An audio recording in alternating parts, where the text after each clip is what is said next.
I'm in touch with Patrick and Cherish's mother.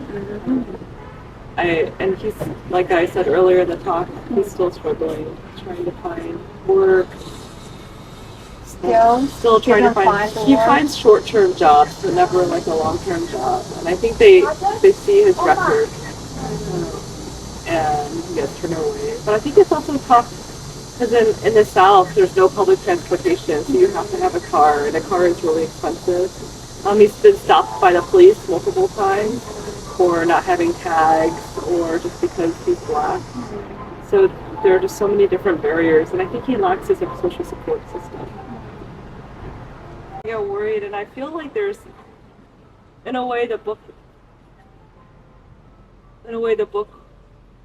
I expressed that I was afraid that when I left him behind, I wouldn't be able to help him in the same way, and that fear turned out to be true. You know, I sent him money, help him with rent. I try to connect him with potential mentors. The last thing that I didn't write, it's in the book, but I didn't say it explicitly, is I think if a person doesn't believe they deserve to flourish, they will have trouble flourishing. So I think he still blames himself for what he did. He never really got mental health support to work through what happened. And whenever I tried to tell him, it's not just your fault, you know, you grew up in these difficult circumstances, and the person who attacked you was drunk, he just didn't want to hear it. He didn't want to make any excuses for himself. So I think a lot about this idea of, you can call it mental health, you can idea of self-worth, but in a way he never gave himself permission to really start a different life.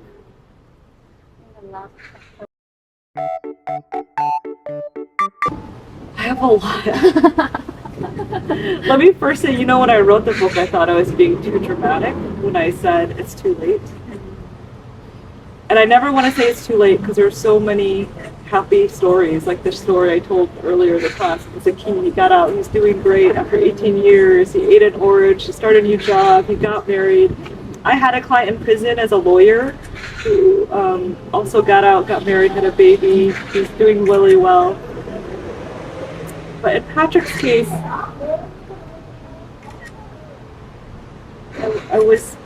I ended up being perfectly right to end the book on that note. That he's up against so many barriers. You know, in a way, those two other people I mentioned who are doing really well, they got a lot of support from different programs in prison that were there for them when he got out. Patrick didn't have anybody when he got out. Not one person. There wasn't any. It's the difference in resources between Northern California, which has many more NGOs and nonprofits, and Arkansas, which has zero for that area, for people in prison. Even though you helped him? Even though I helped him. I mean, I wasn't there when he got out, you know. So that's one thing that the book got right, was the sense of despair at the very end. That was correct. I thought I was worried I was being dramatic, but in a way, if he hadn't committed the crime, his life would have been it might have been totally different. I think there's this idea that's gained a lot of popularity in America among progressives called restorative justice. Have you heard of restorative justice? It's I don't know what it is in Korean, but it's this idea of victims' families and defendants. If everybody agrees, they come together and they talk, and there's a mediator who helps them, you know, talk through, and they talk about the victim's family. In this case, it would have been the victim's mother. It's like, I can't believe you did this. I think about my son every day. I'll never get my son back. What happened that night? Tell me what happened. So they're desperate to find out what happened. And then in the defendant's case, it would just answer the question, and if they want to, they would apologize. And I read a lot more about restorative justice after I wrote the book, and I wish I had written some of those ideas here. And the idea isn't forgiveness or apology, but to give people a chance to say what they want to say. And I think it would have really helped Patrick, and I actually think it would have really helped the victim's mother, because I met with her and she asked so many questions. So that's one thing I wish I'd written in the book. And the other thing I wish I'd written was just to more directly say, what are prisons for? I just wish I had been a little more direct. What are prisons for? I would question whether or not they're serving their purpose, because they only make, I think in Patrick's case, in many cases they only make people more violent, more depressed, more disconnected from the world, and then they doesn't necessarily rehabilitate them. So I would have just more directly questioned whether or not prison is solving our social problems. In the book, it's all there, but I could have made it much more explicit, just to ask, what do we hope to accomplish when we punish people? Is it for everybody to see? Or, I think a culture that punishes is a culture that wants to look away from people's inner problems and their actual health. And there's a famous prison abolitionist now in America. Her name is Mariam Kaba. And she says, we already know what solutions look like, because if you look inside a wealthy community, if the kid misbehaves or gets into a fight, what do we do for him? We don't send him to jail. We don't slap him. We send him to a very expensive therapist, right? And then everybody looks away. And she says, but that means that we already know how to deal with problems, with fighting, with addiction, but we just don't give those solutions to everybody. We only give them to the people who can pay for them. So people think that we're being naive, but we can't imagine what a world looks like with less punishment.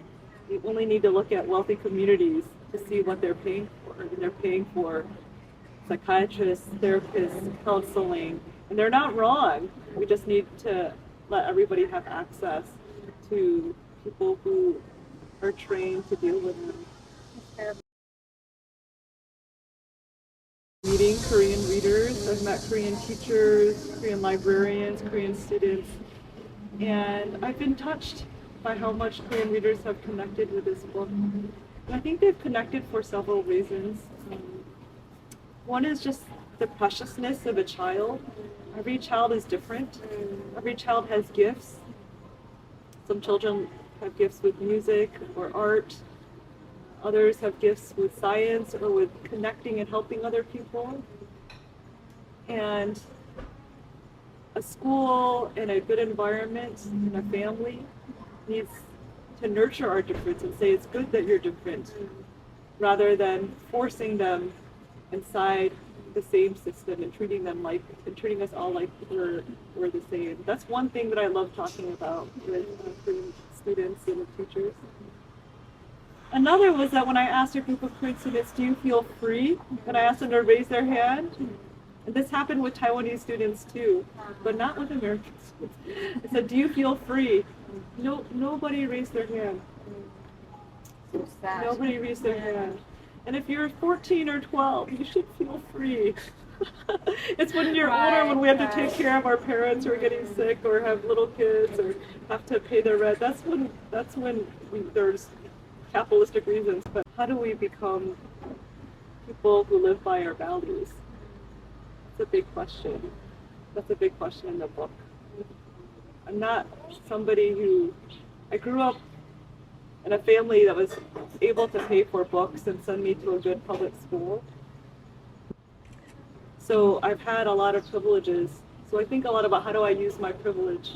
How do I not live just for the privilege of my own family, but how do I make the lives of people more equal? I don't succeed.